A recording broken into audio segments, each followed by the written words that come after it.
If you've ever wondered why a quick chip repair takes 30 minutes, but a windshield replacement seems to eat your whole afternoon, you're not imagining things. A small chip repair, under an inch, usually takes 20 to 45 minutes, and you're driving again once the resin cures under UV light. A full replacement is different. Installation can run up to 90 minutes before the adhesive even starts to set. That adhesive needs what's called a safe drive-away time, often around an hour in our San Diego weather, but full strength takes a day or two. If your car has a forward-facing camera for lane assist or automatic braking, add 1 to 2 more hours for recalibration.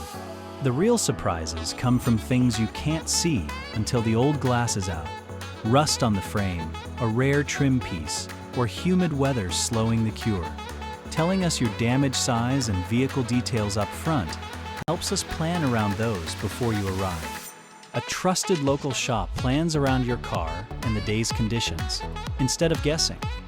If you're not sure whether your damage needs a quick repair or a full replacement, reach out to Speedy Windshield Repair here in San Diego for a free quote.